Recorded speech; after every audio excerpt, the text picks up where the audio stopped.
This is Chapter 8 of Lucy Gayheart. Usually, Sebastian and Mockford went out of town at the end of the week to give a recital somewhere. Sebastian often telephoned the young man, making appointments for the evening or afternoon, but Mockford never dropped in upon them in the morning, and Lucy was glad of it. She had never met him or seen him except on the concert stage. One morning, when Sebastian handed her some songs from the Die Winterreise and asked her to look them over, she sighed and shook her head. "It won't be of much use, I'm afraid. After hearing Mr. Mockford play them, I think the best I can do is just to read them off." Sebastian laughed. "Jimmy is a little genius with those, isn't he? I doubt if Schubert ever heard them played so well. In his mind, perhaps. Jimmy's not especially good with Mozart or with the Italian composers, but in the true German lieder, whatever he does seems to be right. I've got a great many hints from him." On the day Sebastian was to leave for his concert engagements in Minnesota and Wisconsin, Lucy went to the studio to tell him goodbye.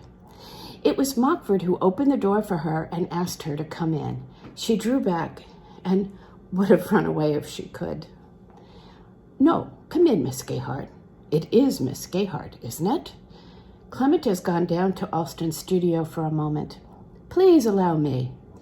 He took her coat, waited for her to go into the music room, and limped in after her. While he was pulling up a chair for her and poking the coal fire, she saw him by daylight for the first time. She thought of him as a very young man, a youth indeed. This morning he did not seem young, but wiry and rather hard. Even his white skin looked harder, somewhat rubbery, and there was a yellow glint in it where the razor had not bit close. His copper-red hair fitted his head so snugly that it might have been a well-made wig. That's not a compliment. Sorry. "I'm glad to meet you, Miss Gayheart. Glad to have an opportunity to thank you for filling in." He sat down and looked at Lucy, looked her over deliberately, and she looked at him. When they had met at the door, the light was behind him, and she could not see his eyes. They might be called hazel, perhaps, but this morning they were frankly green, a cool, sparkling green, with something restless in them. He was the first to break down in the searching look that they gave each other. He rose quickly and softly and lowered the window shades a little. On the way back to his chair, he began talking. "I'm very upset to be fussing with doctors and dropping out like this. Neither of us had looked forward to this American season with much pleasure. However, he seems to be getting on very well with you." Oh, I don't know as to that. I've no experience. I do the best I can." Lucy could not tell whether he meant to be patronizing or whether he was merely ill at ease. She felt that he had disliked her instantly, as she had him. "Oh, he rather fancies breaking in a new person. The difficulty is that Clement can never work with anyone who isn't personally sympathetic to him. The odds are always against our being able to pick up one of that sort on short notice." Lucy flushed, but said nothing. She was looking at his white, freckled hands, lying on the red velvet arms of the chair. The fingers were square and unusually short for a pianist, but the breadth of palm was remarkable. "He gives a good account of you," Mockford shot her a green glance, "and since you do get on, it may be a good thing for him. A change. He doesn't find much to divert him here. The truth is, he's bored to death. I wasn't for his coming over at all. But he needs the money, and he'd be bored anywhere just now. It's only fair to say that you're not hearing the artist we know at home and on the continent." "You have been with him a long time, Mr. Mockford?" "Yes, on and off, a long while," he said carelessly. "There have been interregnums. Mrs. Sebastian takes a fancy to a new pianist now and then, and Clement tries him out. So far, they've not been altogether satisfactory." She is musical then, Mrs. Sebastian? Oh, naturally. She is one of Sir Robert Leicester's daughters. He glanced at Lucy to see whether this enlightened her. It did not. So he murmured, "He was one of our best conductors. The pianist has to make it go with her, as well as with Clement, if you mean that." Lucy colored again. "No, I did not mean that. I only wanted to know if she is much interested in that side of him." "In all sides, I should say. She was accustomed to direct things in her father's household. It becomes her very well." He wrinkled up his short nose and squinted as if a strong light had been flashed in his face. There was a kind of fascination about Mockford, Lucy thought. He looked as if he were made up for the stage, yet there he sat in perfectly conventional clothes, except for a green silk shirt and green necktie. He couldn't help looking theatrical. He was made so, and she couldn't tell whether or not he liked being unusual. His manner was a baffling mixture of timidity and cheek. One thing was clear. He was uncomfortable in her company, and certainly she was in his. She was about to rise when she heard a fumbling at the door. It was not Sebastian, however, but the hall porter with the railway tickets. He gave them to Mockford, told him at what hour their train left, and just when he would have a cab downstairs for them. As soon as he was gone, Lucy rose and said she couldn't wait. She wished them both a pleasant journey, and would Mr. Sebastian please let her know if he needed her again. "He will telegraph you, doubtless. We shall be gone 8 days or more, 2 oratorios and 3 recitals. He'll be disappointed at missing you, but he's very apt to forget engagements."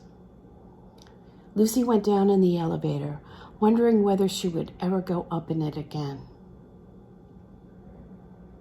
She had dreaded meeting Mockford, but she couldn't have imagined that such a meeting would break her courage and hurt her feelings. She fiercely resented his having any opinions about her or her connection with Sebastian. This was the first time a third person had in any way come upon their little scene, and she hated it. So they had talked her over. Natural, perhaps, but it hurt her all the same. There was something else that disturbed her. She felt that this strange man, who was neither young nor old, who was picturesque and a little repelling, was not altogether trustworthy. If she had encouraged him, he would have talked to her too freely about Mrs. Sebastian, and he spoke of Sebastian in a tone that was objectionably familiar. He struck her as terribly selfish and vain, and jealous of the man he called Clement. She wished she could get his white face out of her mind. As she hurried along the street, she thought of one mistake after another. Mockford had made her see her position as an outsider must see it. He had made her feel that an inexperienced country girl with no education shouldn't be trying to do his work for him. Why then, hadn't they got a professional accompanist? There were plenty of them in Chicago. But it was a farce that she should be playing for Sebastian. Just how had she ever got in for it? She had gone to his studio the first time because she was asked to come. She loved being there and went again and again. He had seemed pleasant and amused and was very kind. She even felt that he liked her being young and ignorant and not too clever. It was an accidental relationship between someone who had everything and someone who had nothing at all. And it concerned nobody else. She had dropped down into the middle of this man's life, and she snatched what she could from the present and the past. Her playing for him was nothing but make-believe, and his friendliness, that was make-believe, perhaps. Then there was nothing real about it, except her own feeling. That was real. That afternoon, Lucy had to give 2 lessons at Auerbach's studio. While she was there, the weather changed and a sullen winter rain set in. She was used to walking home in the rain.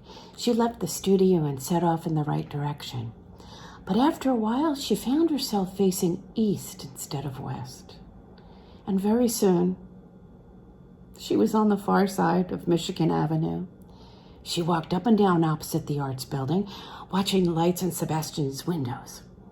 After a time, the windows went dark.